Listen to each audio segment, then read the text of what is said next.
Sejam bem-vindos a mais um episódio do Podcast for You, né? O podcast da Cidadania for You. E para quem está chegando agora, a Cidadania for You hoje é a maior assessoria de cidadania italiana e portuguesa do Brasil. Um pouco mais de 100 colaboradores e com bastante tecnologia, né? A nossa ideia é entregar o processo mais rápido e totalmente transparente com um aplicativo próprio. Eu sou Rafael Genesini, um dos fundadores, né, e CEO da empresa. E aqui do meu lado está meu sócio e irmão, Rodrigo Genesini. Um dos fundadores também e CEO da empresa. E hoje a gente trouxe dois convidados de peso aqui. A gente trouxe o Gabriel Moreira, que é historiador e mestrando aqui na Universidade de Brasília. Seja bem-vindo, Gabriel. E também a Carol Viana, que é internacionalista e atualmente rege nosso time de genealogia, que é um setor que faz parte bem importante hoje para nossas pesquisas. Sejam bem-vindos, pessoal. Obrigada, gente. Um prazer fazer parte do podcast. Obrigado, pessoal. É um prazer estar também fazendo parte aqui do podcast. Esse tema de hoje é um tema muito pedido, né? Todo mundo tem muita curiosidade, que é o tema sobre genealogia. Acho que a gente pode começar, né, falando o que o time de genealogia, né, da Cidadania for You faz, né? O que vocês fazem? Como é que funciona? Eu acho que o resumo hoje é reconectar, né, as pessoas com seus familiares, né? O genealogia em si, ele como é que se diz assim, a base dele, né, o significado é você reconectar uma pessoa com o seu antepassado, né, o primeiro de todos, que deu origem a toda a família. Então, o genealogia hoje na Cidadania for You, ele tem esse papel de reconectar. Eu acho que é a palavra que mais abrange, né, o setor. Eu acredito que, já que a gente está pensando em conexões geram, né, efeitos, e desses efeitos é literalmente a gente ter as certidões para tirar sonhos aí de pessoas que sabiam que decidiam ou imaginavam que decidiam, de europeus que vieram ao Brasil, e a partir disso reconhecer sua cidadania. Então, é o nosso objetivo principal. Bacana, cara. Você falando aí das certidões, dos sonhos e tudo mais, queria que você contasse um pouco mais sobre como que é o dia a dia, né? Como que funciona exatamente, para que o pessoal que está assistindo ou ouvindo a gente aí, dependendo da plataforma, consiga entender como que eles podem fazer essa etapa do processo. Eu acredito que o primeiro passo assim, de qualquer pesquisa é justamente você ter a suspeita. Você ter a suspeita que você sempre ouviu daquelas histórias de família, mesmo mais questionáveis que sejam, assim, de que a pessoa é descendente de europeu e tudo mais. Se você tem essa ideia, se você tem essa curiosidade, vai conversar com a gente, que é provável que, por mais que você não tenha informação alguma, a gente sabe que você tem alguma certidão de si mesmo, e a partir disso a gente pode subir tua árvore, a gente pode pesquisar. Então, o dia a dia é chegar a ter contato com essas pessoas, com esses documentos que vão chegar a nós, né? E a partir disso, realmente estabelecer uma linha, uma diretriz de quais documentos e onde a gente vai procurar. Hoje a gente já teve vários clientes, né, que a gente já encontrou, já estão em outras etapas, alguns já estão até com a cidadania reconhecida, outros estão em processo de cidadania para reconhecer, né, a cidadania. Eu acho que é muito legal, talvez o cliente, né, quais informações ele precisam ter, ou eles já podem buscar ali memórias familiares, ou conversar com a avó, com o avô, né? O que é legal eles saberem para começar um trabalho de pesquisa genealógica? Olha, acredito que eu sempre falo que, em termos de pesquisa genealógica, todo dado é passível de gerar uma informação para nós. É uma atividade histórica de processamento de dados, subentende muito isso. E as pessoas têm um medo de, poxa, mas só com a memória da minha família não é o suficiente. Cara, isso já é uma pista para nós, não te preocupa tanto. Junta aquela reunião de tios, avós, que todo mundo conta uma história diferente, tem um mérito ali que pode sair, né, Carol?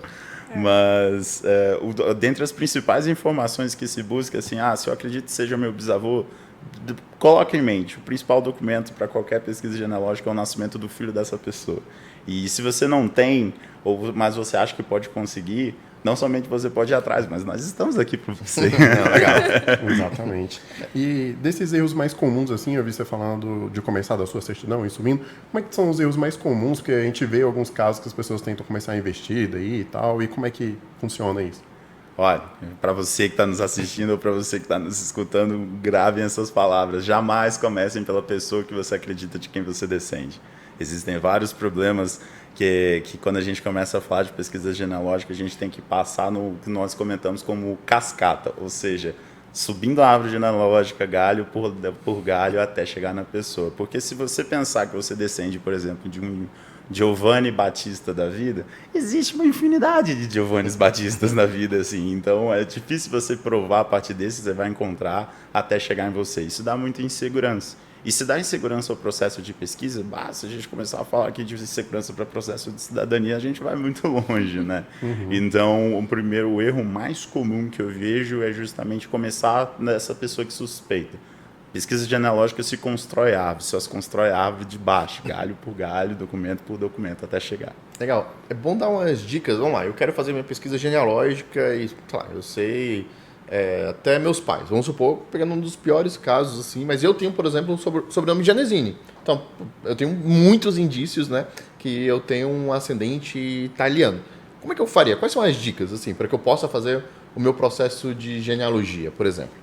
Primeiro é juntar toda a documentação que você tem. Então, se você já sabe que tem Gianesini no seu nome, você suspeita, né? Então, o Gabi acabou falando que primeiro a gente tem que começar com a suspeita. Então, você pega a documentação que você tem, então vai na reunião de família, pergunta o que sua avó tem, o que sua mãe tem, vai juntando toda a documentação. Assim que você junta, né, toda a documentação, então você fala, eu tenho isso, então eu tenho a minha certidão, a certidão do meu pai, a certidão do meu avô.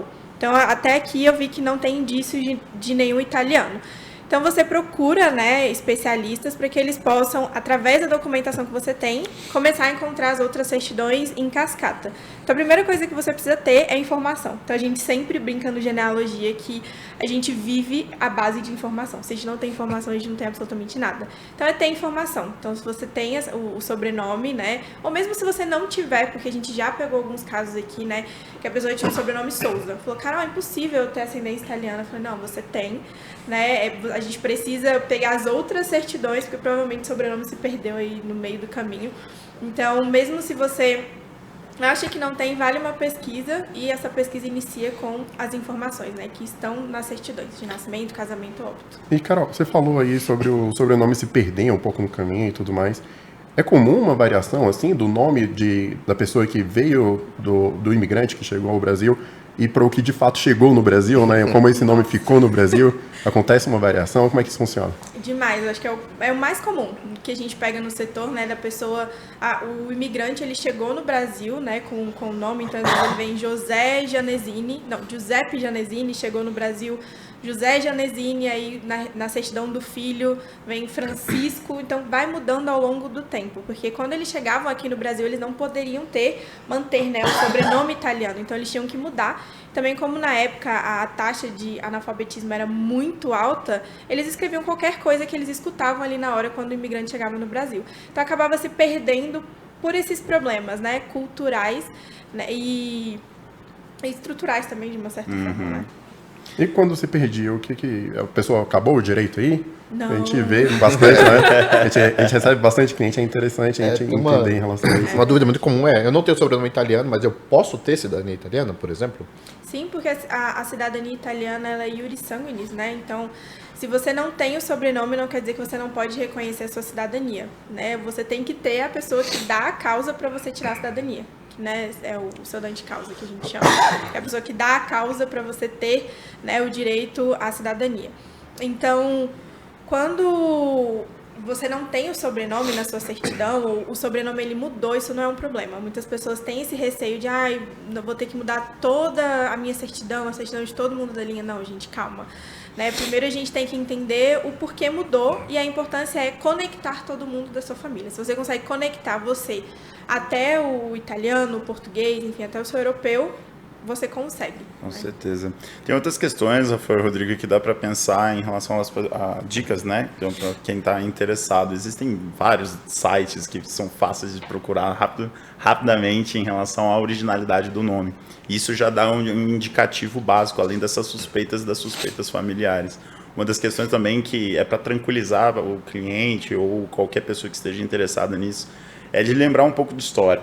Lembrar um pouco de história no seguinte sentido: da década de 60 não havia o costume realmente asseverado pelo registro civil, por exemplo, aqui no Brasil, de que, vamos supor, João Pedro fosse em todos os registros deles vai ter que ficar João Pedro. João Pedro poderia ficar aparecendo em um documento como Pedro, ou só João, voltar a João Pedro e tudo mais. E esse costume em relação ao próprio nome, uma coisa que foi no mundo todo, mas na sociedade ocidental, melhor dizendo assim, que é asseverado, realmente construído a partir da década de 60. Então, tem todas essas situações que acabam inferindo. E isso para não dizer que variação é a maior insegurança. Toda vez que a gente fala com o cliente assim, o nome estava... Eu achava que o nome do meu bisavô tinha 2 N's e um I, no documento ali está aparecendo com um N e um E. Isso acontece o tempo todo. Acho que é legal, né, falar dos cartórios, das paróquias, né, que tem que fazer a pesquisa, porque muitas das vezes as pessoas não sabem nem como fazer esse tipo de pesquisa. Acho que é muito legal a gente entrar, né? Como é que eu faço para fazer a pesquisa num cartório? Tem cartórios que a gente sabe que tem acervos online, outros não tem. Como é que eu faria para descobrir, por exemplo? Como é que a cidadania FOIO, né, o time de genealogia faz? O primeiro elemento, na verdade, é sempre consultar a base de dados, né? Seja acervo digitalizado, que é de instituição civil ou religiosa, a gente vai atrás. E ao fazer isso, tem algum momento que seja porque não digitalizaram ou coisa similar, a gente vai ter que, no final das contas, confirmar com alguém se de fato essa pessoa tem a instituição. Exatamente. E esse alguém é um cartório, é uma comune, é uma paróquia, enfim, uma diocese, o que seja, uma instituição. E esse é o momento que as coisas começam a ficar difíceis. É onde a gente tem história. É aí que a gente tem história. Já podem falar todas essas histórias. É legal todo mundo saber as dificuldades, os acertos, as alegrias, né? Como é que funciona. A alegria é quando encontra. Eu acho que não tem outra além dessa, assim, para ser muito sincero. Mas uma das questões mais incríveis é a forma como as instituições mudam muito e o que é previsto legalmente no Brasil, o que é previsto legalmente na Itália, por exemplo, e a forma como isso atrapalha o nosso trabalho. A Itália tem lei que ela pode atender até 6 meses um pedido certificado. Isso significa que se eu solicitar enviar um e-mail para a comune, certo, o extrato de nasta ou o extrato de matrimônio, eu posso esperar até 6 meses para eles me responderem. E está tudo bem, porque está na legislação dos caras. Então isso já é um processo mais demorado. Aqui no Brasil, cartórios são instituições privadas. Ao serem elas privadas, aí que começa uma miscelânea, entende? Cada um lida do jeito que quer, com a tabela de emolamentos, que é outro problema também, que basicamente cria taxas específicas para serviços dos cartórios. Aí o cartório, teoricamente, devia seguir, atender naquele período, e ele não atende, ou ele não se importa em atender. É nesse momento aí que, nossa, as coisas e quando ele não atende, o que a gente pode fazer?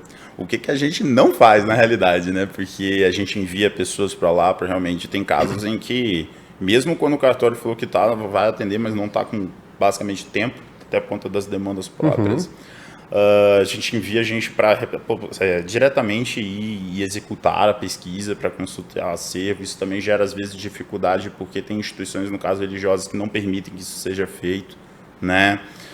A gente continua, às vezes, não somente envia pessoas, mas continua cobrando, fazendo outras pessoas fazendo a solicitação para evitar, sei lá, para que o cartório ficou com raiva de um de nós no meio do processo. Seu nome, né? A gente pede, liga aqui para mim, para ver se você consegue. Dentro das situações que acontecem. Uma coisa de pesquisa, assim, que eu escuto muitas pessoas falarem, elas sempre me perguntam, e é interessante você dar uma especificada melhor, o que seria exatamente essa pesquisa? O que o cartório deveria fazer? Porque as pessoas têm muita ideia normalmente nos cartórios de São Paulo, como o Rafael colocou, que já estão mais digitalizados, mas cartórios que não estão digitalizados, o que a gente solicita que o cartório faça? Ou o que a gente mesmo faz? Ou o que a gente faz muitas das vezes, né? Que a gente vê que é comum a gente precisar fazer isso. Mas o que é a ação em si? Essa ação de solicitação para a instituição como um todo, né? Cartório sobretudo, é literalmente algum funcionário, seja ele quem for, ele pegar os livros e ele folhear um a um dentro do período que veio para eles. Por exemplo, vou procurar o Rafael no cartório aqui de Brasília, nos 2 que tem, né, de registro civil de pessoas naturais, entre 1940 e 1945. Aí o cartório cobra por essa atividade periódica, né, porque alguém tem que parar lá e folhear. E é exatamente essa atividade. Assim. Em alguns casos, esses livros eles estão, né, online, mas não estão indexados, ou seja, a maioria das vezes não estão indexados, o que significa que eu não consigo simplesmente, igual muita gente acha que pesquisa genealógica, colocar em alguma plataforma o nome e o sobrenome, dar enter, e eu pego a certidão. E não é, né? A gente sabe que as pessoas têm que ver fluxo migratório, uma série de coisas, pegar esses livros extremamente antigos, que é escrito à mão, né? e Que é o pior. folhear. Né? Então, assim, como funciona isso? Assim? Como é que folheia esses livros? Olha, tem duas formas. Se a gente está pensando online, né, a gente... É um trabalho de mineiro, né? A gente vai realmente pegando o livro, temos nossas diretrizes, ou seja, a gente, depois, a primeira etapa, quando você vai iniciar uma pesquisa, juntar os dados que eu mencionei anteriormente, né?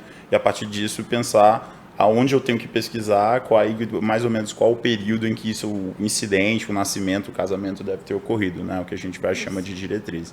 E nisso eu vou, pelo menos, não tem um index, não está indexado. Beleza, eu vou atrás dos livros que estão desse período.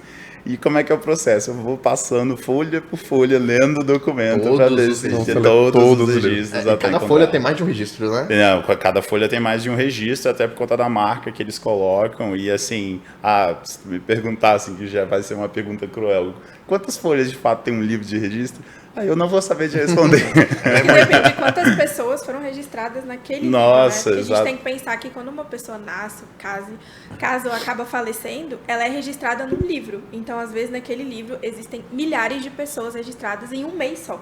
Você vai, eu quero uma pessoa que nasceu em janeiro. Aí eles separam 5 livros só de janeiro, só de nascimento, aí a gente tem que pesquisar um por um. Se a gente não tem todos os dados necessários para ir lá, não, tá no livro A12, página 197 verso. Aí é muito fácil, ele chega lá no livro, pega, confirmou que tá ali. Eu vou fazer uma pergunta que até já sei a resposta, mas eu acho muito legal.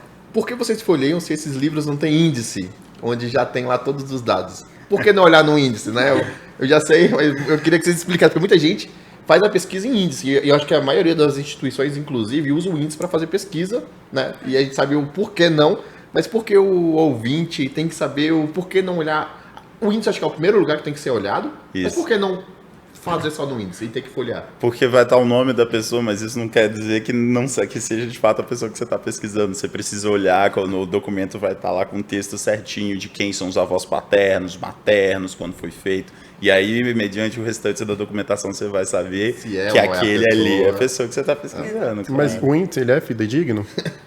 Não, tem. Olha, tem. Mais um problema, né? Mais um problema, né? Então, um dos pontos importantes que já te respondo. Não, ele não é fidedigno.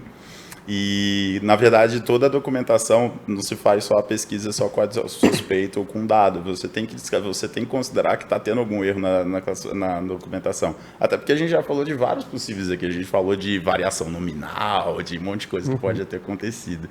Então, necessariamente não, o índice não é exatamente Eu fidedigno. lembro um caso que aconteceu aqui, eu não lembro, enfim, de quando foi, mas é que a gente tinha todos os indícios, inclusive uma prova que era tipo assim, meio que uma foto antiga de uma certidão. Então a gente sabia que estava em um cartório, a gente pediu pro cartório e ele falou, não tá aqui. Eu pesquisei e não achei. Mas eu tinha certeza absoluta. Né? Então eu lembro que a gente teve que mandar, e na época a gente até contratou um advogado para ir, enfim, aí chegou lá, realmente eles tiveram a boa vontade de pegar a certidão. Mas imagina, a gente com provas e os cartórios falaram que não tinha, né? Imagina quando a gente tem muitos indícios, mas a gente não tem a prova. Né? É muito complicado achar a quantidade de certidões que a gente acha, né? Então é muito legal a gente contar também algumas histórias assim desses casos, enfim, impossíveis que a gente conseguiu solucionar. E como a gente conseguiu solucionar, dar essas dicas, assim, sabe? Olha, a gente pode falar bastante sobre alguns casos como esse aqui. Eu estava comentando anteriormente aqui que teve uma situação que cartório ou instituição de registro, de uma maneira geral, tem um jeito próprio de lidar para absolutamente qualquer coisa. Estava eu num belo dia executando trabalho, ligo na instituição, queria saber alguns dados para ela, para de fato saber se era uma instituição que podia possuir o documento. E eis que a cidadã lá vai e me responde, olha, nós temos registros desde 1860. Era um documento, um cartório de registro de pessoas naturais, né? Aí eu, moça, o registro civil surgiu em 74. Que documento você tem aí, só para eu entender? E ela foi falando, mas basicamente a gente sente, muitas vezes no contato com as instituições, que as pessoas elas não estão querendo de fato atender. E muitas vezes isso é uma das preocupações dos pedidos de busca, que a gente sabe que a gente tem que considerar o erro da pessoa não ter feito isso direito. Às vezes até porque se o documento for muito antigo, ela não consegue nem ler, né? Fica muito gravado, etc. Enfim. Mas uma das várias formas que a gente tem para realmente pressionar, driblar essas dificuldades são certidões negativas, que a instituição ela tem que, perante a lei, afirmar, criar um documento que ela está garantindo que não tem um documento, então aí a instituição começa a verificar. Isso duas vezes, né? Exato. Uma coisa é ela falar que não tem, outra coisa é ela colocar isso no papel. Exatamente. Tá, não tem, então coloca no papel, eu quero. Tem que estar assinado, né? Então Com eles pensam duas certeza. vezes. Aí vai dar aquela mais uma olhadinha, né? Exato, não, e tem outros elementos também, porque às vezes todos os dados estão fechadinhos para estar naquele cartório. O cartório fala que não, de fato não tem. A gente pode até emitir uma negativa nesse meio desse processo. Mas é porque como até a divisão de jurisdições, muitas vezes ela mudou, a gente tem que fazer a pesquisa da cidade para saber se essa cidade já foi distrito daquele município, na época que o sujeito nasceu, por exemplo, ou casou, varia do documento que a gente está procurando. Então é provável que o documento não realmente esteja nesse cartório, esteja no cartório do outro município. Isso é legal A gente comentar. tem que ter muito conhecimento. E Rio de Janeiro, gente, ele muda a todo momento, né? Acho que até hoje o Rio de Janeiro está mudando. Então, uns cartórios que abrangem uma certa região, às vezes ele não abrange todas daquele município, né? Aí um dos municípios está num cartório totalmente do outro lado do Rio de Janeiro. Se a gente não tiver esse conhecimento, a gente vai acabar dando tiro no escuro e o processo ele não é tão assertivo.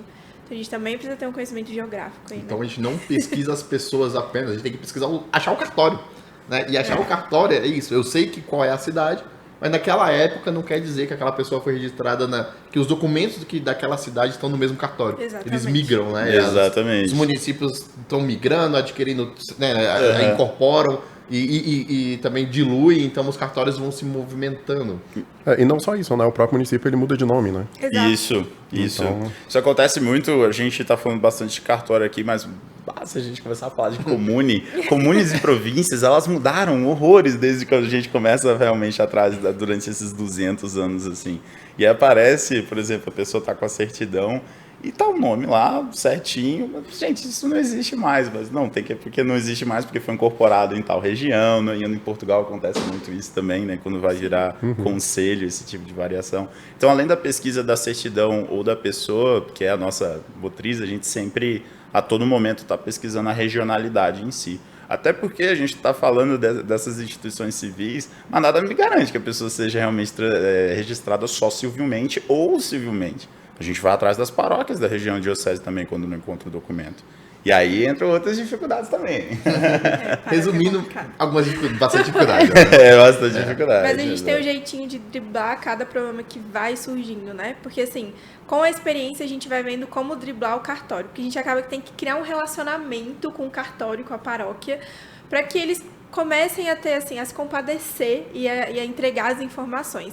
Se eles não, porventura, assim, não têm, a gente não acha, a gente vai ou desarquivar uma habilitação de casamento, que eu acho que daqui a pouco a gente vai acabar falando sobre isso, ou pedindo para alguém ir lá e pesquisar, ou a gente parte para as vias judiciais, né? Sempre é o último caso, a gente não gosta muito. Mas já aconteceu na habilitação de casamento da pessoa, falar, olha, tá naquele cartório, realmente ela foi registrada lá. Quando a gente pediu para o cartório falou assim, então, a gente não colocou no livro. Ela realmente foi registrada aqui, mas a gente simplesmente não colocou no livro. Aí a gente, ok, então como é que a gente pode resolver? Não, então isso é judicialmente, aí a gente emite, faz um registro, uma reconstrução do registro, aí vocês podem usar no processo de vocês. Então, isso a gente vai vendo ao longo do tempo, né? Como é que a gente pode resolver. Tudo tem uma solução. Você falou um ponto muito legal, que é o relacionamento. É uma coisa que eu lembrei agora. Um tempo atrás, eu lembro que a gente teve um curso de rapport do time de genealogia, que é justamente, né, como criar vínculo, e geralmente havia ligação, né, que vocês conversam. Isso. Então não tem aquele olho no olho, então como a gente vai fazer uma ligação para um cartório, gerar vínculo, né, para que o cartório teoricamente faça o que ele deveria fazer, digamos assim, né? E eu lembro que teve como é que foi? Eu sei que teve isso. Foi muito bom, e o que a gente aprendeu nesse treinamento é que tudo depende também da sua linguagem corporal. Isso vai refletir no que você está falando por telefone. Então, no cartório, às vezes as pessoas ali, elas estão numa rotina e quando você liga, elas não querem atender, né? Então, ela já atende tipo, oi, o que foi? E a gente tem que tentar driblar. Fala, oi, tudo bem? Meu nome é Carol, eu tô à procura de uma certidão.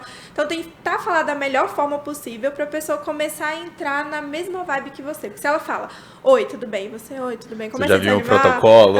Nossa, calma. Sabe? Gente, diversas vezes. Rio de Janeiro, eles sempre falam, manda pelo site. E algumas vezes a gente já conseguiu driblar e falar, não, então, não tem como você olhar o livro, ele é bem rapidinho, é só porque eu preciso dessa resposta. E a moça, não, tudo bem.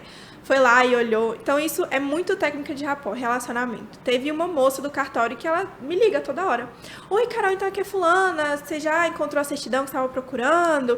Aí outro dia ela me ligou de novo, e aí, conseguiu? É relacionamento, é assim que a gente consegue. Fez amizade. A gente fez amizade. Que incrível, né? A gente, pra achar uma certidão... Né? E rapport, né? Pra quem não conhece rapport, né? Essa técnica, tem aí várias coisas. Colocar o tom de voz, criar enfim, vínculo, relacionamento.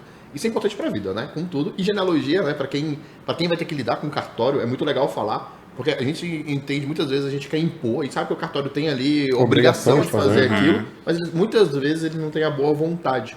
Então, assim, a gente sabe que é trabalhoso, ter que pegar, pesquisar e tudo mais, e para eles aquilo é um trabalho, porém pra gente é realizando um sonho. Exato. Então, como é que a gente, né, tenta deixar pra eles assim, cara, não, eu entendo que é um trabalho que você vai estar fazendo, mas tem uma coisa muito grande por trás. É um sonho de uma pessoa, e aí entra todas essas técnicas de como falar com cartório. Acho que cara, que legal. Eu tinha até esquecido. Você falou do relacionamento, eu lembrei agora.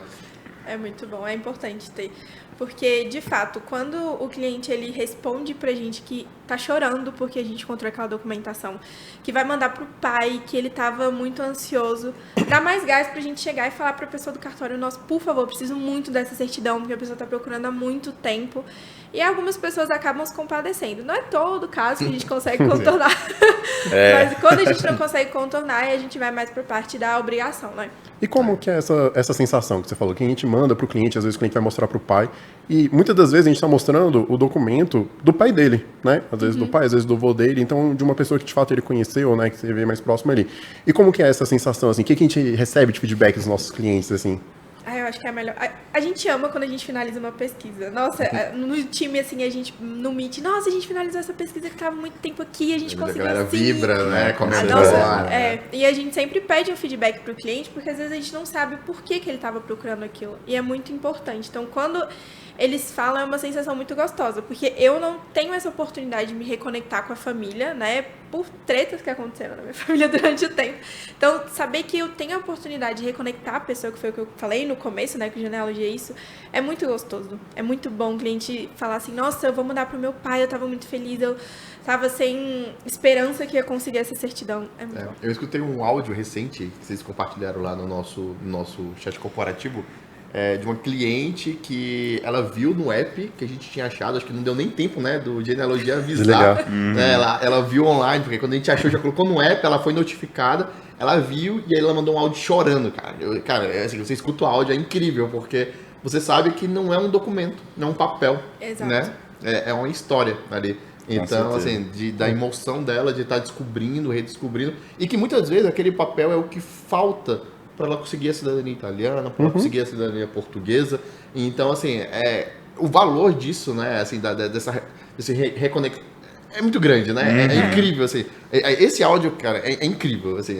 Você abriu uma janela de oportunidades para a vida dela, né? Para a vida dela, para dos filhos, para pessoas que nem nasceram ainda, né? Assim, imagina, tá tendo oportunidade. Aquilo vai mudar a vida de quem não nasceu, né? Assim, de quem já nasceu e muitas vezes de quem não nasceu ainda. É muito gostoso, né? Assim, a gente que tá olhando, assim, que tá perto, é incrível, assim. Eu acho que imagina vocês que vão lá, falam com o cliente, né? E o cliente se desmancha, né? Por um documento que a gente sabe que não é só um papel, né? Aquelas informações ali. Com certeza, sobretudo que o cliente ele vai entrando na pilha da pesquisa e entender a dificuldade que às vezes a gente passa, né? Então, quando a gente, por exemplo, eu comentei em relação ao prazo que às vezes o Comune na Itália tem, às vezes não, que pode até responder um pedido, só podia ser ali, a gente estava confiante nisso, enviamos, fizemos a solicitação. Deu 6 meses certinho, eles entregaram a certidão, o cliente me ligou, eu acho que foi a única ligação que eu recebi assim, o cliente me ligou, não, finalmente chegou, não estava mais acreditando, é uma sensação realmente incrível. Que legal, cara, que legal, realmente é muito do propósito, né, assim, realmente de sonhos, né, saber que aquilo ali não é um papel.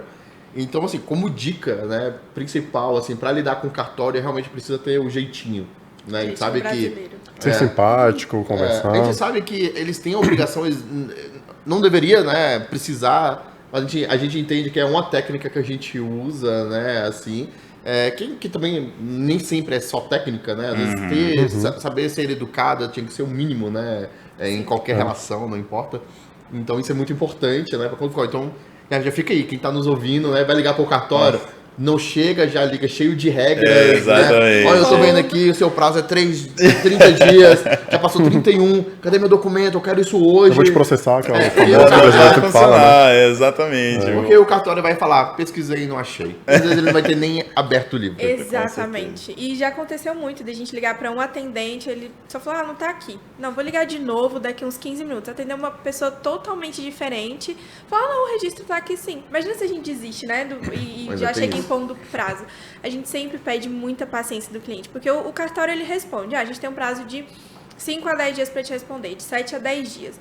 Aí você fica, e aí, respondeu? E aí, respondeu? A gente tem que entender que precisa ter um pouco de calma e um jeitinho de não chegar cobrando, né? E falar, e aí, já viu? Não, e aí, já passou do prazo? Qual o seu prazo? Porque senão eles vão acabar dificultando e pegando o seu processo e jogando lá embaixo. Com certeza. E a gente aqui, né, na Cidadania, a gente tem o nosso time jurídico, né? Então, a gente tenta das melhores maneiras, né? Evita tudo, e a gente sabe que tem casos, né, que não tem como, né? Tem casos que, como eu falei, teve casos de cartório que a gente sabia que estava lá e não quis, e aí já sai um pouco o time de genealogia, né? E aí já entra o time jurídico para falar pro cara. Aí assim, a gente já vai mais no by the book ali, na regra. Olha, tem aqui a lei, tem aqui a regra, então eu quero isso por escrito agora, aí já muda um pouco e a gente consegue resolver também. Mas é a minoria, né? Pelo que eu vejo, assim, acho que a maioria a gente consegue. São muito raros. São muito poucos. Assim, hoje é feliz até dizer isso, que quando a gente entra em contato com o jurídico é para pensar uma situação de que o documento por algum motivo não existe, como eu mencionei, mas isso é uma outra questão.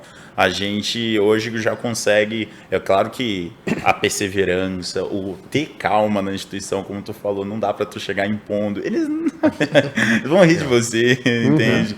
Mas também saber que tem momentos que tem que manter pressão, tem que manter presença. A questão, acho que é maior essa. Você tem que estar cobrando, monitorando. Isso não é um sinônimo de grosseria, muito menos de vou impor para eles, mas simplesmente de lembrar que você está aqui. E eu estou querendo o meu documento. E que você conhece a lei, né? Como a gente dito, assim, é bom você também deixar claro isso para o cartório para que a coisa aconteça, mas de uma maneira simpática, né? Aí essa parte que a gente chama aqui, né, de follow-up, né? Que é de estar sempre ali na lembrança do atendente, né? Pô, uma vez por semana dá aquele ping ali, né? E aí, conseguiu? Poxa, a gente está esperando muito, a gente está com muita certeza, vai estar aí até, né? Então a gente tem que cobrar, mas não pode cobrar todo dia. Então tem que entender que cada cartório a gente já tem uma base pra gente entender como funciona cada cartório, qual é a melhor maneira, quais são os melhores atendentes. Com certeza. E principalmente entender a cultura de cada estado. Cirúrgica, sim. Vocês têm que entender. Quando eu entro em contato com uma pessoa do Rio de Janeiro e do Sul, é diferente. Não quer dizer que um é pior que o outro. É porque eles têm culturas diferentes. A gente tem que se adequar à cultura também do cartório para você entender como ele vai te dar a informação do jeito que você precisa. Em um audível português do que ela falou aqui, um vai falar literalmente o que você quer e por que você está me ligando, e o outro vai falar mais formoso, mais com calma, mas assim, essa é uma diferença significativa. E pensando nas técnicas que vocês tiveram lá de treinamento e tudo mais, hoje tem um time grande, né? São 15 colaboradores. Hoje, pensando nesse time, assim, quando tem algumas diferenças assim, regionais, vocês acabam por modificar quem vai fazer essa ligação, quem vai se relacionar com quem? Como é que funciona isso? Porque eu imagino que seja uma administração bem fechada. Assim, a gente acaba acompanhando os resultados, eu estou mais dentro do time de genealogia, acabo acompanhando mais de perto, mas eu percebo que algumas ligações eu vejo que é o Gabriel que faz, outras eu vejo que já é um outro atendente que faz, e acaba mudando. Como é que é isso no dia a dia? Como é que vocês chegaram a essas conclusões, assim? A gente tem nossa carioquinha, né, dentro do time. É verdade. Então, assim, ela se relaciona melhor com os cartórios do Rio de Janeiro. O Gabi, já por ser do Sul, né, ele tem um relacionamento melhor. Essa identificação regional, né? O Mate não tá aqui no lado dessa vez. Já manda um bar lá. Não tem nem jeito. Ouviu o cantante, opa, tô em casa.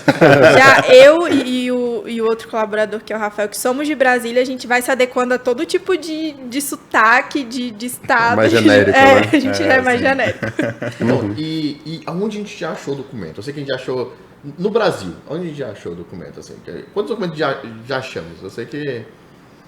Nossa, no todo, acho que mais de 1.000 documentos. Deu a mais gente de achou. 1.000. A maior parte, de fato, no Brasil, porque a gente tem que pensar que a maior parte também, quando vem, então, a gente encontra um nascimento. Avô, bisavô no Brasil e achar o trisavô na Itália. Isso, né? especialmente que se pensar fluxo migratório vai variar do tipo de migrante que vinha, a idade que vinha, se vinha a família toda ou não, mas enfim, a maior parte de fato aqui no Brasil, assim, São Paulo é arrebatadora, né, a maior parte assim, do documento, mas a gente encontrou no último levantamento das 27 unidades federativas, aí a gente tinha encontrado pelo menos em 22.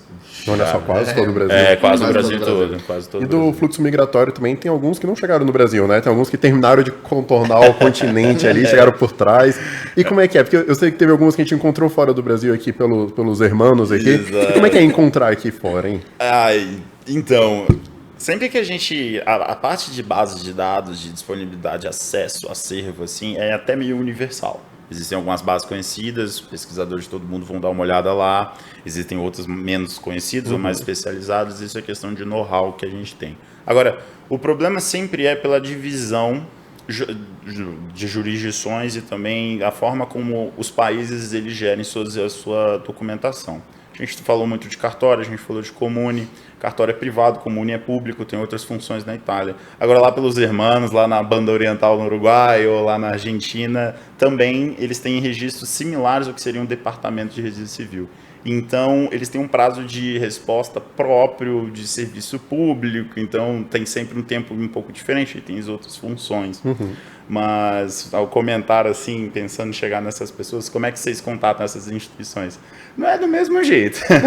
De fato, não dá para ficar lá ligando para eles todo o tempo, coisa similar.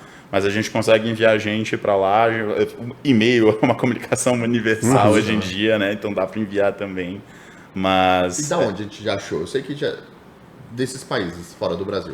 encontramos na Argentina, encontramos no Uruguai, encontramos nos Estados Unidos. Foi recentemente, né? Nos Estados Unidos. Exatamente. Então teve aí... Ó, Além da Europa, obviamente, né? o cliente era brasileiro, mas ele tinha talvez um bisavô que nasceu, casou... Essa, na verdade, uma coisa na até... Argentina. Não, a gente já posso até pensar essas transitividades, assim, né? Que é legal pensar o imigrante não somente enquanto chegando ao destino final do Brasil, mas que ele veio para a Argentina e depois ele foi para o Brasil, isso aconteceu bastante. Mas nesse caso da cliente, sinceramente eu não sei se ela era brasileira, mas era casada com um estadunidense, o estadunidense era neto de um italiano, e a gente encontrou os documentos na Itália e encontrou o óbito do italiano lá nos Estados Unidos. Aí dá pra ver o tamanho da empresa, assim, né? Em relação a quem é que tá buscando a gente. Eu lembro que a gente teve um caso há um tempo atrás de um brasileiro, obviamente, que tentou fazer, o processo, estava iniciando o processo de pesquisa dele, e aí barrou em um momento ali no avô. Sabia que o avô era do sul ali, de repente em Foz, algo do gênero, ele estava procurando mais para aquela região de fronteira ali. Procurou, não conseguiu, e eu lembro que na época a gente foi contratado e a gente começou a encontrar, e na verdade acontece que o avô dele era uruguaio e casou com a avó na Argentina. Sim. Então, assim, tem toda uma miscigenação aí que acontece. E, assim, além de encontrar que ele era uruguaio, então ele não tinha realmente uma certidão de nascimento no Brasil, porque ele não nasceu no Brasil, né? A gente teve que encontrar essa certidão tanto no Uruguai e, posteriormente, encontrar a certidão de casamento na Argentina. Então, assim, às vezes as pessoas assustam, porque não encontra o documento, não existe, acabou a chance. E, não, às vezes você procurando o documento não tá no errado. Brasil. Simplesmente, Gente, isso tem Isso. acontecido muito, assim, quando a gente fala pro cliente, olha, então, esse brasileiro, o italiano, ele não casou no Brasil. Ele voltou pra Itália, ele veio pro Brasil, depois foi pra Itália, casou, voltou e faleceu aqui. E a pessoa, como assim? Não é impossível. Eu falei, não, pior que é possível. Ou a gente teve uma família também com italiano, né, obviamente nasceu na Itália, a família toda é dos Estados Unidos e o cliente é brasileiro. E aí a gente procurou toda a documentação dos Estados Unidos, nascimento, casamento e óbito, e o italiano, né, na Itália, e aí o dele já estava a documentação toda aqui no Brasil. Então é muito importante que as pessoas entendam que no decorrer da pesquisa pode acontecer. A gente tá convicto de que não, a pessoa nasceu, casou, faleceu aqui no Brasil, e a gente acha, não, seu avô ele voltou para Itália por algum motivo que a gente não conhece, casou lá, depois ele faleceu no Uruguai. E aí a pessoa, como assim? Não é possível, gente. O que ele estava fazendo no Uruguai? Essa é uma situação que, assim, até pensando, já vou ficar até empolgado falando desse ponto, porque quando a gente pensa fluxo migratório, a gente mantém esse papo ainda em relação aos hermanos, é muito real. A Argentina, o Brasil e os Estados Unidos disputaram imigrantes durante 30 anos, e os mesmos imigrantes, basicamente. Então, essas transitividades o imigrante não estava vindo aqui para, basicamente, ser feliz ou coisa similar, ele estava vindo para trabalhar, ele queria... veio para cá fugido por algum tipo de questão, realmente fazer a América, né, construir uma nova vida, porque na Europa as condições não eram as mesmas. Uma chance nova, né? Exato. Então, assim, era muito comum a política migratória, dadas as suas semelhanças, tanto na Argentina quanto no Brasil, você chegava, ganhava uma terra, o imigrante via que a terra era uma merda. E aí, disso, ele dava algum jeito de pular aqui para o Brasil, ou o contrário, assim, apesar de ser mais comum, pelo menos pelo que a gente pesquisou, né, dos exemplos da casa, esse caminho Argentina-Brasil. Mas o ponto da Carol também é realmente incrível. A nacionalidade do documento pode mudar, acontece mesmo. Assim, a gente sabe que a pessoa nasceu, casou, às vezes a gente não sabe, mas eu sei que ela nasceu e morreu. A gente tem essa certeza. Exato, né? Isso eu tenho certeza. Então, assim, agora é encontrar, né? Exato, encontrar e saber que pode realmente ter essas alterações. E os clientes, eles ficam muito surpresos com essas histórias, né? A gente acompanha muitas histórias, essa do Uruguai, por exemplo, e falando nessas histórias, assim, quais são as histórias mais comuns? Porque eu escuto muito, assim, tipo, minha família veio fugida da guerra. No momento que não tinha guerra, né? Então, assim, é algo muito comum de acontecer. Normalmente veio fugido ali as lendas familiares ali, né? Aquelas histórias que vão passando de geração e nem sempre exatamente. é a realidade, né? Nem sempre é a verdade. Com Acho que é certeza. legal a gente contar algumas histórias dessas. Exatamente, porque eles acabam vendo a história inteira e a história que a família não conhece. Então, vocês têm uma outra ótica, uma ótica mais neutra, inclusive, ali, né? E às vezes tem que chegar pra família e falar, olha, veja bem, essa história que você me contou, calma, não é bem assim. Não é bem assim, né? Chega lá, você quer o documento ou você quer a história? Os dois não dá. Essa reconectividade, que eu gostei muito da forma como a Carol definiu, gera a gente investigar a família. De fato, a gente está atrás do documento, então tem certos elementos que são muito suposições. Mas é engraçado, né? Parece que o mundo está em guerra há 200 anos lá na Itália. Tá vindo gente. Ó, é possível falar que até hoje até o final do século XX, que a gente teve passando por um momento, a era das grandes migrações. Assim. Os primeiros fluxos migratórios italianos para o Brasil vêm em 1870, ainda Império, né? E muda significativamente. O português também, tá? O português desde muito antes, né? Mas enfim, a lógica é diferente. Até ali a segunda metade do século XX. Mas histórias muito comuns. Pessoal, guardem isso. Seu italiano, seu português, provavelmente não veio fugir da guerra. Ele veio fugir de fome. Ele veio fugir de fome, ele veio fugir de ausência de oportunidade de emprego. Fazer a América é um termo, assim, para as políticas migracionais de período. Era bandeira, era slogan, né? Slogan, realmente, sobretudo durante Vargas, enfim. Então, assim, vamos ignorar essas questões por parte de guerra e lembrar muito, porque quando fala guerra, pensa muito em a Segunda Guerra Mundial, a primeira. Pô, eu falei de 1870, tava já vindo italiano e português muito antes já, né? Mas aqui para o Brasil, então não são grandes momentos de, enfim. Agora, histórias que eu sempre escuto. O cliente chega e fala, começa a novela, né?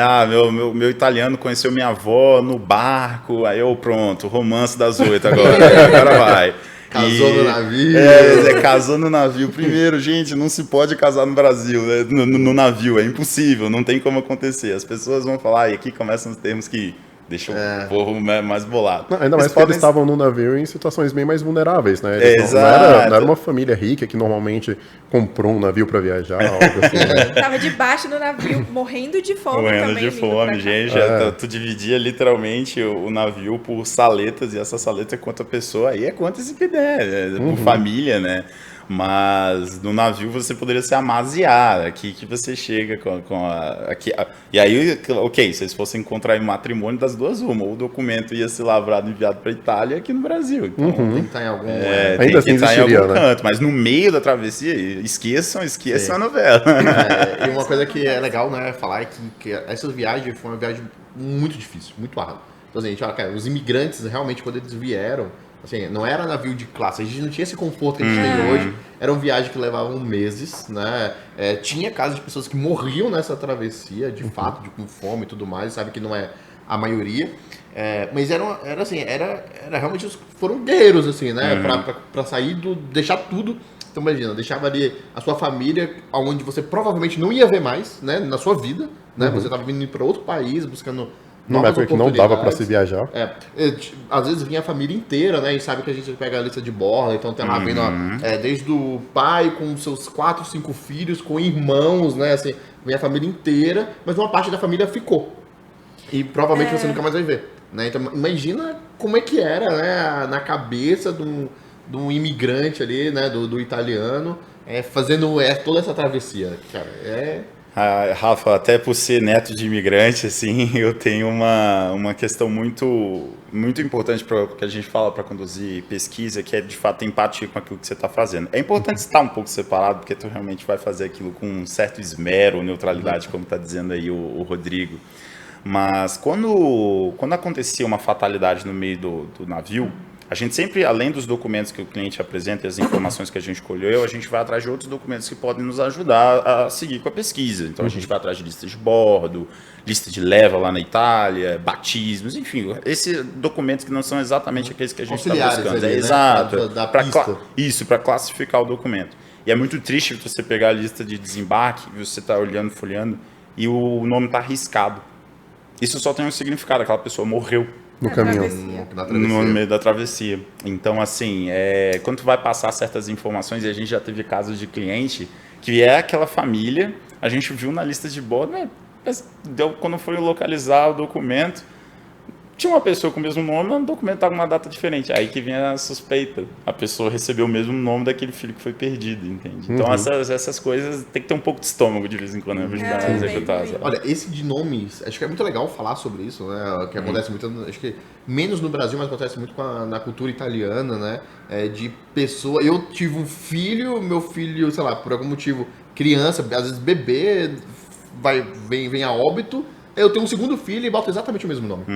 Né? Isso é algo que acaba até atrapalhando um pouco, né? A pesquisa genealógica. Você fala, cara, achei, mas depois você vai, não, mas calma, essa pessoa morreu com 1 ano de idade. Como assim? E é o mesmo nome dos pais, né? Então acho que é legal dar essa dica também, né?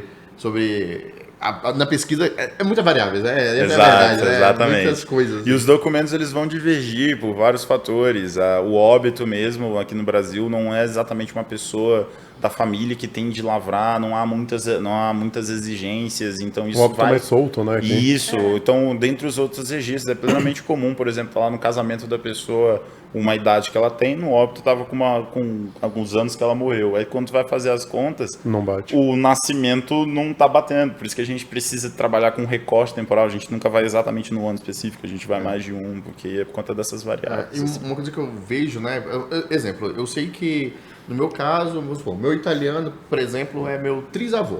E eu sei que o nome dele é José Gianesini, por exemplo. Então eu vou começar a buscar lá na Itália o José Gianesini, por exemplo, né? Sabe que é um erro muito comum. E acho que é legal falar também dessa parte do aportuguesamento, e nem só isso. A gente sabe que tem as variações linguísticas infinitas, né? Que os nomes, eles vêm mudando ao longo do tempo, né? Então, cara, para fazer pesquisa, então você ainda tem que saber, né, como é que pode ter sido feito o aportuguesamento, quais são as variações, pô, já que tem um N, será que o nome não tem 2 N's, né, o L, o I, como é que o Z, o E, como é que é, assim, tem que ter uma memória. Tem que ter conhecimento, né? Exato. Existe a expertise da gente saber que, por exemplo, algumas coisas são meio que datadas. E vai virar I, N, pode ter uma duplicada, T também, enfim. E tem umas que a gente já espera. Por exemplo, nomes italianos, raramente vai aparecer algum nome iniciando com H. Então, se, por exemplo, a gente está pesquisando um Horácio e aqui vai aparecer com H, é muito provavelmente que o documento só vai ter um O. Então tem algumas coisas que também é conhecimento de sociologia da nomenclatura, esse tipo de conhecimento prático assim que a gente desenvolve, né? Exato. E claro, o que vale, tem algumas coisas que eu sei que são traduzidas para o português e aí que geram as maiores, às vezes, dificuldades. Giacomo, por exemplo, que é um nome italiano bem comum, se traduz aqui no Brasil como Jacob e Tiago. Então, assim... Por quê? Por quê? Eu não sei, mas se traduz, entende? E aí, por exemplo, uns a gente já sabe, ó, Giuseppe, José... Enfim. Alguns mais padronizados. Giovanni, João. Aí, beleza. Aí Giovanni, então, geralmente, né? Vamos colocar 99% é João. Mas já pegou o caso aqui de um... Tio Janes. Giovanni que virou tio Janes. então você tem que estar buscando tio Janes e você tem que saber que, na verdade, o nome dele era Giovanni. Exato, não, isso com certeza. Não existe exata, né? É trabalhar realmente com variável, algumas variáveis que a gente já entra e... Eu sei que não é exato, mas eu sei que é mais comum que isso aconteça. Por exemplo, a gente estava falando de Giovanni, eu já peguei mais de um caso que o Giovanni virou Giuseppe, porque eu não sei, mas não aconteceu. E aí também entrando num ponto que eu toquei antes, assim, como é nome, às vezes quando é nome composto, suprimir um desses nomes e do nada reaparecer gera também dificuldade, assim. Fala, tipo, Dom Pedro da vida. Exato. No aparecer, ficar de Giovanni Pedro, vai que esse tipo de coisa acontece, assim. E muitas vezes, para a cidadania, né, europeia, a gente precisa buscar, às vezes, a certidão de nascimento, precisa da certidão de casamento, muitas das vezes da certidão de óbito. E em cada uma desses documentos pode estar completamente diferente o nome. Exatamente. A gente já pegou muitos casos assim. Que nos três são diferentes, né? Então, em cada vez que ele fez algum registro, o nome dele mudou por algum motivo. E a primeira preocupação do cliente, quando ele já chega, ele pergunta, isso é um problema? É a primeira pergunta. Quando ele manda a documentação, ele já fala, olha, mudou o nome. A gente, nossa, fica tranquilo, isso é muito normal. comum. A gente sempre considera, assim. Quando a gente entra em contato com as instituições, sobretudo tem de mandar um e-mail, já manda com algumas variações que a gente, além de identificar na análise da documentação, que a gente acha possível. Que vai acontecer. E aí já falou aqui, pessoal, para quem tá vendo, quem tá escutando, vai valer no final das contas o nome como tal do nome do teu imigrante aí. O registro inicial. Exato, é esse que é o importante. O de nascimento mais antigo, né? Exato. Isso.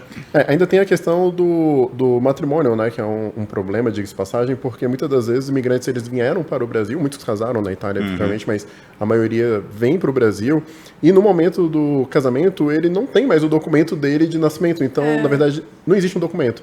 E aí no Brasil era comum fazer um registro tardio só para poder casar. E nesse momento o italiano muda de nome. E ele não só muda de nome, como ele tem um documento que comprova que na verdade ele é uma outra pessoa agora, né? Exatamente. E como é que a gente consegue depois disso ainda explorar e falar, não, esse documento dele aqui não é o documento... Tentar achar o original. Exatamente, não é o original, a gente ainda tem que correr mais. E como é que funciona nesses casos? Aí vocês já estão pegando os casos mais interessantes. Vamos pegar os específicos. Né, mas assim, como eu falei também, não dá para fazer pesquisa e, sobretudo, qualquer processo de reconhecimento pensando num documento. A gente tem que desconfiar das informações que tem naquele registro em si. A gente precisa disso. E então, quando surge essa situação, a gente se depara, a gente vai atrás desses outros registros, como de bordo, do restante do nome, como está aparecendo na família, para ver de fato qual é o nome correto e provar, olha, isso aqui aconteceu, mas na realidade, pela força do restante da documentação, esse é o nome. Então é basicamente ir atrás daqueles registros e provar, né, que a gente sabe que são deles, só que está com um nome diferente. Para chegar e ver, na realidade isso aqui não é exatamente ele não. Eu lembrei agora que tem casos, né, que a gente está lá buscando a documentação e por algum motivo a gente descobre que o cartório pegou fogo ou sumiu e que às vezes a gente precisa usar, né, da parte jurídica para fazer reconstrução. É legal falar um pouco disso, né? Eu já vi, porque esses dias eu estava vendo que o time jurídico estava usando o relatório do time de genealogia, né, para fazer uma petição, para conseguir fazer uma reconstrução. E aí como é que funciona? O cartório do meu bisavô pegou fogo, teve enchente, a gente sabe da enchente e cupim, né? Era muito comum. A gente teve um caso de cupim. A certidão foi comida por cupim, né? E aí, e agora? Como é que a gente faz? Existe... A gente pega uma declaração. Exato. Né? Eu vou pontuar duas situações que, assim... Eu já começo a me empolgar porque é a história da região, né? Mas, por exemplo, Santiago, no Rio Grande do Sul, o cartório era sede de comarca durante 30 anos. Esse cartório pegou fogo até as estruturas.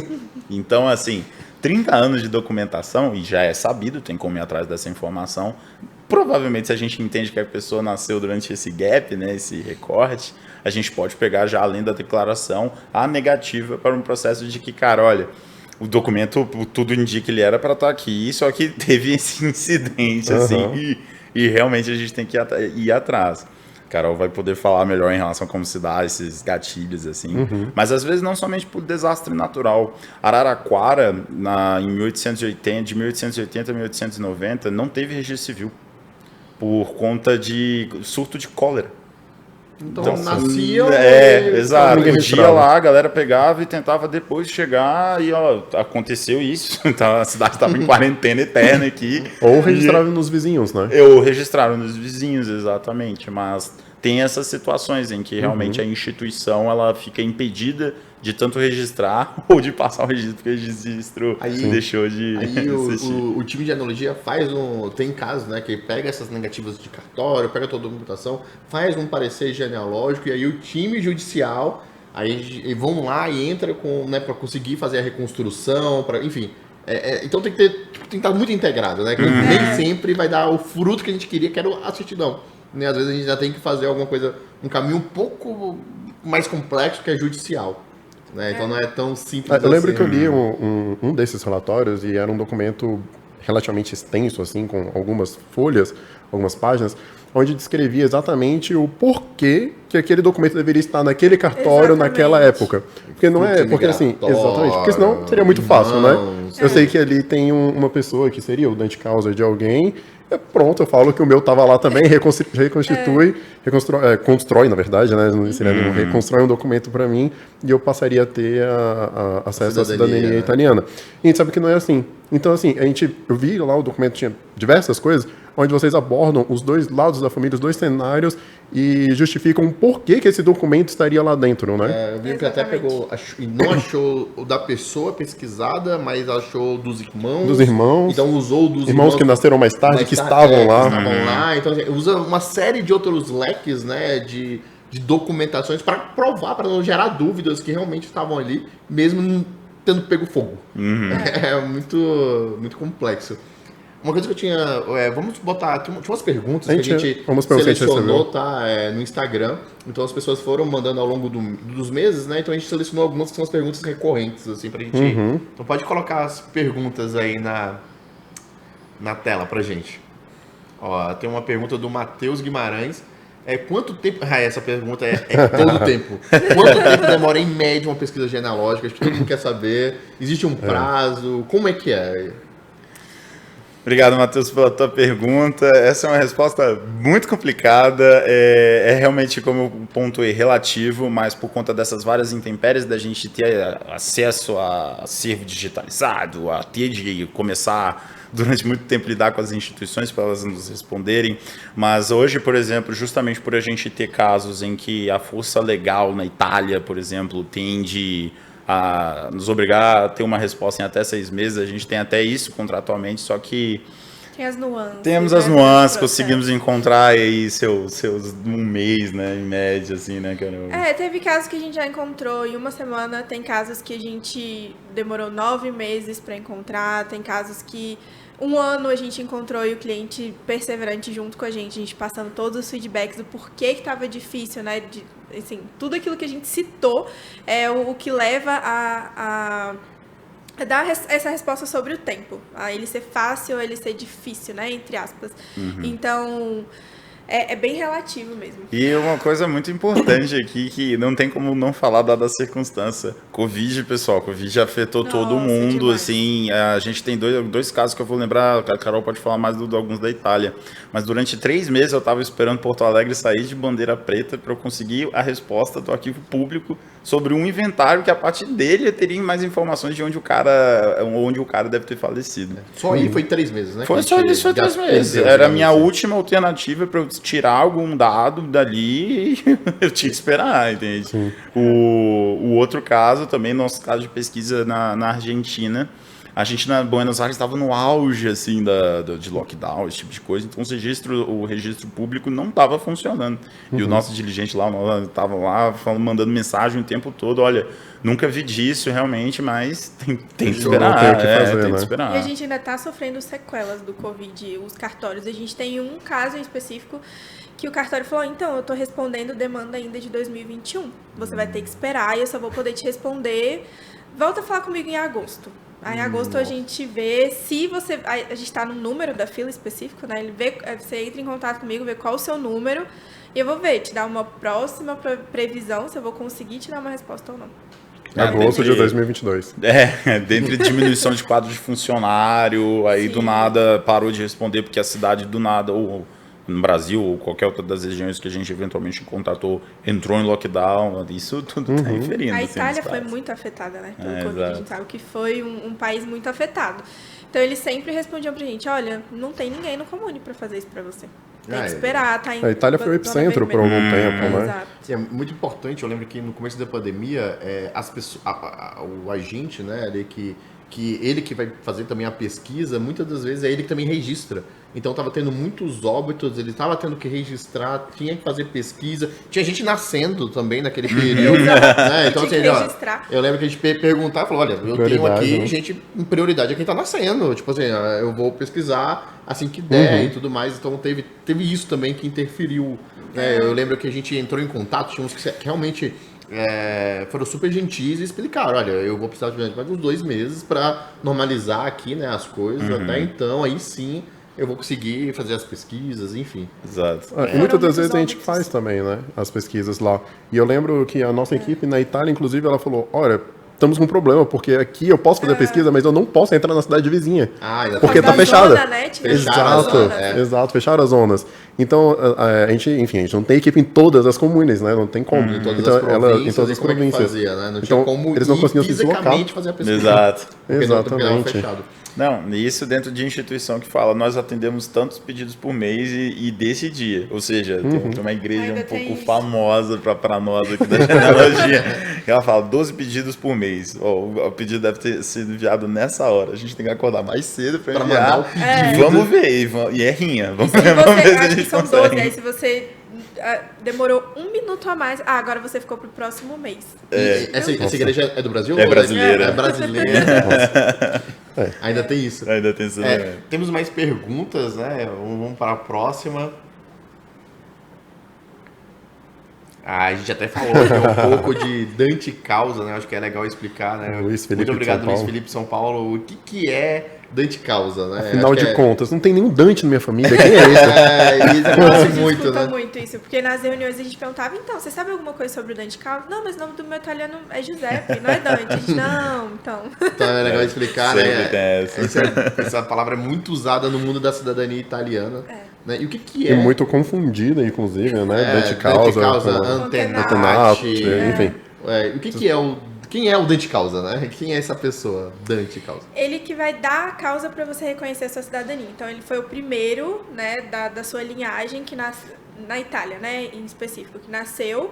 E aí ele vai dar a causa para que todas as pessoas que descendem dele, então vem abaixo dele, possam reconhecer a cidadania, né? Porque a pessoa ela já nasce com direito. E antenati, né? Que fala todas as pessoas que vêm acima de você. Então a minha mãe... pai, avô, tudo é antenati. E o Dante Causa é meu antenati. De uma certa forma. Né? O pai dele é meu Dante Causa. Então, ele é o que tá lá em cima. No caso, ele é o último que nasceu na Itália, né? De passagem que nasceu lá e que veio pra cá. Pro Brasil, exato. Então, abaixo dele, teoricamente, não tem ninguém que ainda foi reconhecido, ou às vezes até tem algumas pessoas reconhecidas, a gente vai fazer o processo pegando ali da pessoa que nasceu. Então, a gente tem que pegar todas as certidões, né? As minhas até essa pessoa, até o Dante Causa. Exato. E que pode ser, no meu caso, o Napoleone Genesini, mas poderia ser o Giuseppe Rossi, poderia ser quem for, né? Então, aquele que nasceu na Itália, tem que ir lá na comunezinha que ele nasceu, né? Pegar a certidão, aí pegar os Poderia ser o Mazzaferra. A gente fez, né? A gente fez a pesquisa. Essa, inclusive, a gente levou 9 meses para encontrar. A da Grazi Massafera, mas né? também foi uma pesquisa ampla ali, a gente encontrou múltiplos ali em relação a como é que foi o processo. Quantas pessoas que a gente encontrou mais? Quantos documentos que a gente fez da Grazi Massafera? Olha, eu acho que foram documentos, eu acho que foram 9. Mas 9 documentos. 9 documentos que a gente teve que encontrar. Não, 9 documentos objetivos, né? Mas Isso. além desses, a gente encontra os auxiliares para poder chegar neles. Só de encontrar. Ó, gente, de referência jornal e esses documentos estilo lista de bordo e tudo mais, carteira de profissão. A gente vai descobrir um monte de casos que as pessoas não faziam ideia, enfim. É muito documento, às vezes, da situação. Mas no final receber um postzinho dela, valeu a pena de Boa, tudo, demais, né? demais. Bem legal. Nossa, não esperava por essa. Não, foi muito bacana. E fica a dica aí, né, para os nossos outros clientes globais. A gente está esperando aí um story. A gente tem vários já. Colabora com a gente aí. Ajuda bastante. Que a Grazi Massafera fez, vamos ficar super felizes. Queremos conhecer a família de vocês também. Temos mais uma pergunta. Essa é da Maiara, de Curitiba. Né? Essa é muito legal. Existe alguma técnica para conseguir ler documentos antigos? Lembrando que esses documentos antigos, né? Obviamente, não existia o computador. Não era digital. Então, era Na à mão. mão, né? E eu confesso que eu tenho muita dificuldade, para não falar que muitas das vezes eu pego documentos que eu vejo, assim, vocês compartilhando, tipo lista de bordo, eu não consigo ler uma palavra. Eu falo, "Pera, eu não consigo ler nada. É muito legal falar como é que vocês fazem para ler aqueles documentos de 100 anos atrás, assim. Essa é uma atividade mais divertida assim, de se fazer dentro da genealogia. Mayara, obrigado pela tua pergunta. Essa técnica de transcrição é uma ciência chamada paleografia, tá? Paleografia é basicamente o estudo de escritas antigas sobre uma superfície plana. Um portuguesinho meio bonito para dizer basicamente que é conseguir fazer a gente transcrever esses documentos. A gente tem constante processo de capacitação aqui, tanto do setor, mas da empresa como um todo, né? A gente já vai falar sobre, imagino, para ter essa proeficiência, estudar a caligrafia, grafias mais antigas e adequar isso, saber é interessante, porque quando a paleografia te permite entender não somente como se escrevia no período, mas se você está entendendo como se escrevia, você vai aparecer alguns vocábulos, algumas expressões, algumas formas de construir mesmo a letra, que é essas que são de fato importantes para o documento. Por exemplo, em italiano, quando eu sei que está escrito no meio lá, eu consegui ver que está escrito fu, significa que ele é filho da pessoa que está morta. Isso já é uma referência que isso se perde na documentação depois de muito tempo, mas isso é um elemento antigo da escrita que tinha.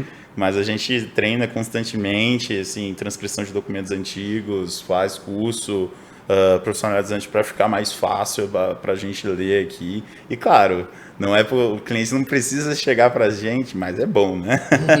Com um documento digitalizado, datilografado bonitinho. Não, se só você chegar com um pergaminho da vida, coisa similar, a gente lê. eu vou ler. Gabriel, você fez, no caso, História e está fazendo agora o mestrado na Federal aqui de Brasília, na UNB. E ao longo dessa jornada, assim, só pra gente colocar, quantos cursos de paleografia você já fez? Assim, quantas atividades? Não transcrição, porque transcrição eu acompanho diariamente, você faz 5, 6, 7, enfim. Todo dia sempre. Mas de cursos para poder aprender sobre isso, porque eu fiz um curso aqui junto com vocês, em um curso que vocês participaram, que, na verdade, a empresa inteira, né, participou, foi um curso bem bacana para que todo mundo conseguisse ter acesso a esses documentos. E, enfim, melhorou muito, aprendi muito mais. Ainda assim, eu não consigo pegar um documento e ler ele. Assim, né? É muita coisa, né? Não, com certeza. Ó, Muitos, né, Gabi? Um pouco complicado, assim, pensando toda essa trajetória acadêmica, de cursos voltados só para isso, foram 4. Mas pensando a minha graduação e outras... Assim, eu sou historiador, né? Então acaba que é na força do ódio você ali do dia a dia. Você realmente querendo ou não. E aí são 4 cursos grandes, né? No caso, você está falando. Porque Sim. O último curso que eu vi que vocês fizeram, que você participou, foi de 4 semanas, um mês? Isso, são sempre cursos. Diariamente à noite, né? Exato. Então, assim, nunca são cursos assim, coisas de 80 horas, esse tipo de coisas, às vezes não compensa em virtude de. Muitas vezes você comentou que, fiz o curso, não consigo, né, ainda pegar para fazer. Paleografia subentende muito prática, porque como tu tá adequado com uma escrita do teu tempo, lembrar dessa aí é treino, e aí nos cursos você vai aprendendo as técnicas, como fazer alguns macetezinhos que você não se espera que faça. Esse full que você comentou. O full de, então são coisas que realmente apresentam. Assim. Uma coisa legal que eu vejo é que quando a gente às vezes acha uma certidão antiga, a gente manda pro cliente, a gente manda junto, né, a transcrição. Porque a gente manda uma foto, né, do texto, mas o cliente, colocar aí 99%, né? E eu me incluiria nesses 99%, não ia conseguir ler o que está escrito, né, naquela foto, né? Apesar de estar ali em português, muitas vezes, não dá para ler. Então a gente junta, a gente vai lá e digita, né? O que está escrito ali, que compareceu no dia tal, fulano de tal, a profissão e tudo mais. E isso é muito rico, né? E aí depois que você lê, você olha as palavras, aí você começa a entender melhor, faz sentido. Não, depois que tá ele em português, que você olha, aí você fala, é isso mesmo. Faz A questão é, sem a transcrição, cola, né, sem a colinha, você não chega nisso. Exato. E muito importante, eu estava falando de italiano, mas a maior parte das nossas transcrições com certeza são de documentos em português. Assim, e também é tão difícil quanto, exato, né? só que o pessoal está com uma dificuldade muito grande, muito batismo no documento. E aí entra um segundo problema, né? Que muitas das vezes esse documento, quando a gente pega a repográfica do cartório, às vezes já vem enfim, até alguma retificação, alguma coisa, e o cartório ele já transcreve ela pra gente e vem com erro, porque a pessoa que leu, ela também leu errado, porque ela teve que pegar uma coisa que foi manuscrita e digitar. Ela teve que transcrever. Isso é uma coisa que a gente está pegando direto, né? É erro do cartório, né? Dentre esses, o que eu vejo mais comum e assim, incomoda, porque não era pra.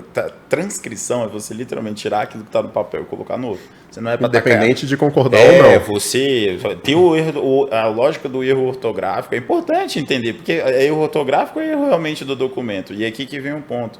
As pessoas tentam corrigir, analisar isso e aí que vem um problema.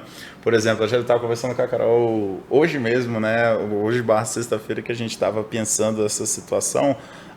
O cara pega o estado da Guanabara. O estado da Guanabara é no antigo Rio de Janeiro, tirando o Distrito Federal do Rio de Janeiro, né? Então, aí o que acontece? O cara vai e coloca Rio de Janeiro. Não era Rio de Janeiro. Não é Rio de Janeiro.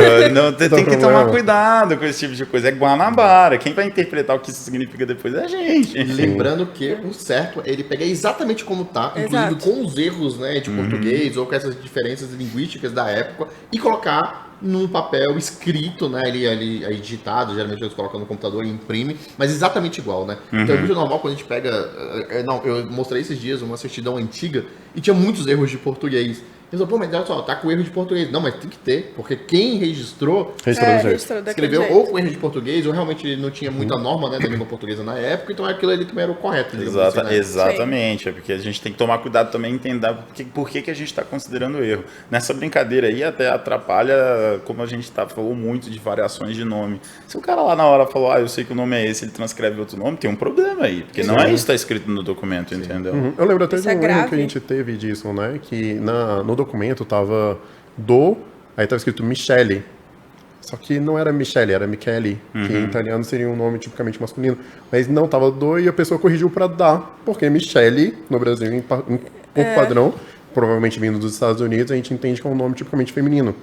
E aí já houve a transcrição de filho para filha, houve uma mudança contextual.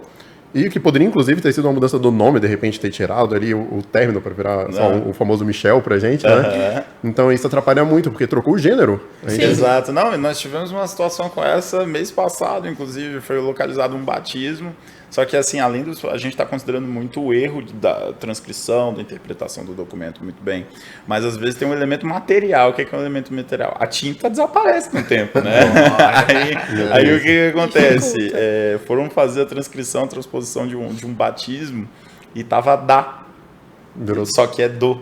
E aí no documento ficou constando como feminino, mas não, é porque a tinta apagou ali. Ele foi na lógica. Exatamente, ele foi na lógica. Cara, legal. Eu acho que até a gente já tá dando a hora, né? Eu acho que esse papo é um papo que a gente poderia ficar aqui, eu acho que 10 horas Tem muita coisa para contar. Porque realmente é infinito, né? Mas acho que a gente poderia até, talvez, tentar pegar as principais dicas, né? Então, para quem tá fazendo, assim, do que a gente falou hoje.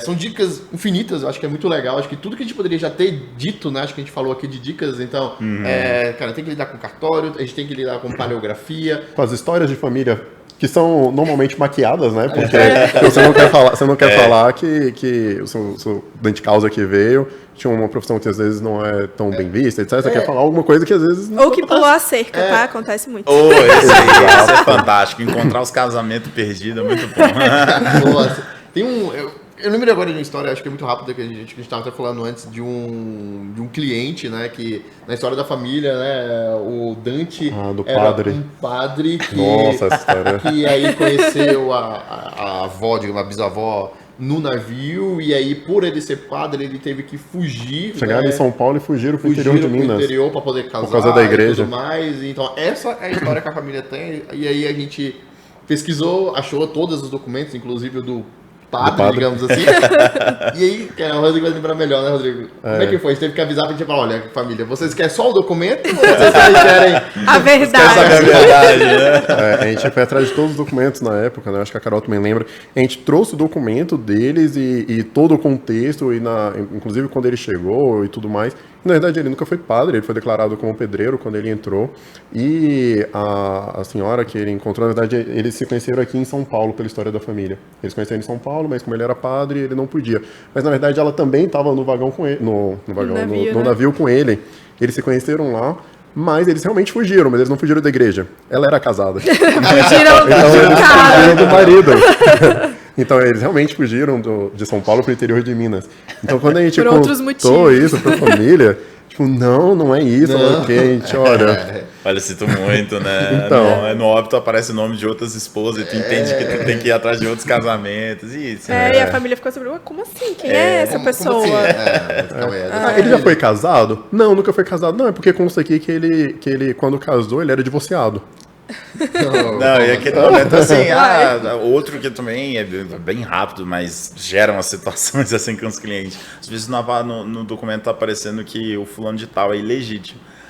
Se tá aparecendo que ele é legítimo, é basicamente bom, ele existe sem um matrimônio. Sem um casamento sustentado. Acho que é legal falar o que é o ilegítimo que tem na certidão, né? Exato. E o que é o legítimo, né? São termos sinônimos, tá? Para vocês que estão aí nos vendo e nos ouvindo. Ilegítimo e natural é literalmente que é filho daquela pessoa, mas aquela pessoa e seus pais não têm algum vínculo matrimonial reconhecido pela lei. Nasceu fora do casamento. Nasceu fora do casamento. Civil, Nasceu né? fora não, Fora da mas constância de um casamento, né? Isso. Não necessariamente os pais fossem casados com outras pessoas Exato. e fossem pulando a cerca, mas os Exato. pais eles não eram casados naquele momento. No civil, Isso. acontecia muito de só os pais terem casado no religioso, então aí ainda é considerado como ilegítimo. Isso. Então quando a gente vê filho legítimo, então de cara a gente já sabe que ele nasceu na constância de um casamento. Então Isso. sabe E quando... que tem um casamento para buscar também. Isso, Exatamente. exatamente. E Agora, se ele é ilegítimo, aí eu já ou natural, Natural. eu já começo com... Eu vou ter que pesquisar em batismos, mas essa possibilidade de outros pais terem casado depois. Acontece também dos pais terem um filho, casarem depois e reconhecerem.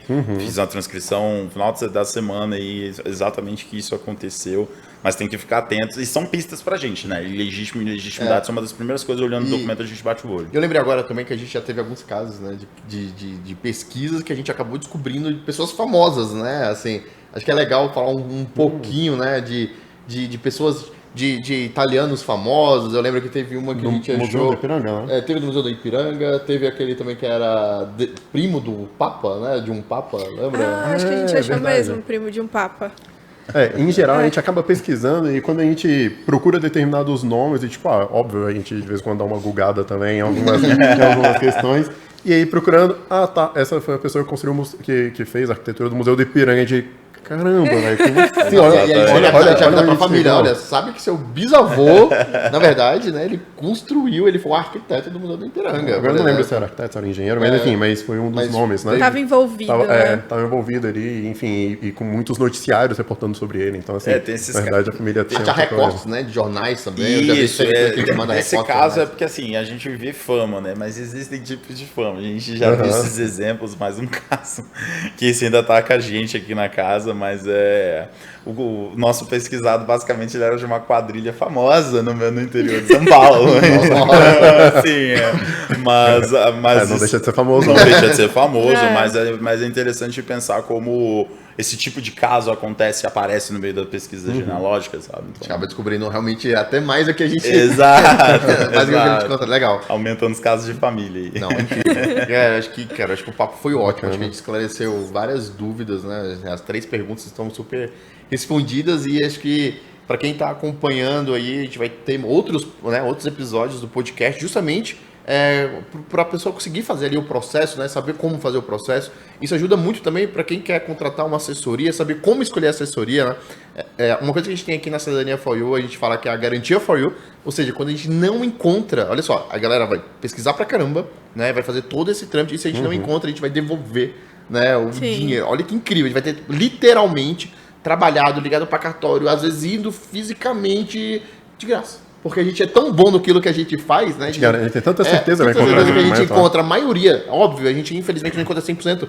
Tem documentos que não existem, né? Que não existem. Mas como a gente encontra a grande maioria, a gente fala, cara, se a gente não achar, a gente é tão bom naquilo, a gente vai devolver, né, o dinheiro, porque a gente, enfim, a gente não tá entregando ali o sonho.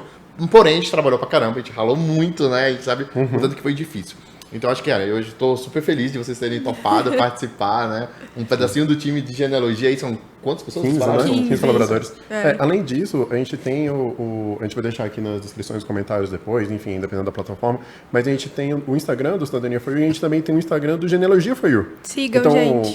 Se vocês tiverem perguntas, quiserem entrar em contato, né? Como é que o pessoal faz? Eles podem mandar a pergunta direto no Instagram de vocês? Como é que funciona? Pode mandar diretamente ou no do Cidadania For You ou do Genealogia For You, né? Também pode deixar na descrição os nossos e-mails. Vai ter o Cid que vai ajudar bastante aí vocês nessa jornada. Nosso robozinho. Então, exato. Então, se vocês tiverem qualquer dúvida, né? E sempre no Instagram do Genealogia e do Cidadania, a gente sempre posta curiosidades, caixinhas de pergunta para ir respondendo, né? Algumas curiosidades de vocês, alguns questionamentos. Então, sigam a gente que tem muito conteúdo. Legal, isso é muito legal, né? A gente, galera, muita gente nos procura, né, via direct, então a gente responde 100%. Sim. Então a gente acha que o nosso conhecimento, a gente tenta compartilhar, né, tanto como um podcast, a gente já fez live, enfim, a gente tenta sempre compartilhar, ajudar, a gente sabe que não é um papel, né, como a gente falou, a gente sabe que é um sonho, né, realmente a gente acredita na parte de reconectar. Então é isso, então tem todos esses contatos e, poxa, muito obrigado aí, a Viana, o Gabriel que veio aqui também com a gente. Nós que agradecemos, é muito bom. A gente ama contar, né, as histórias do Genealogia. Ficar o dia todo aqui. A gente é assunto infinito, né? Exato, sempre aparece um caso novo. Legal, galera, muito obrigado, viu? Um abraço. Nós que agradecemos, gente. Valeu, Tchau, galera. Tchau, tchau. Valeu, pessoal.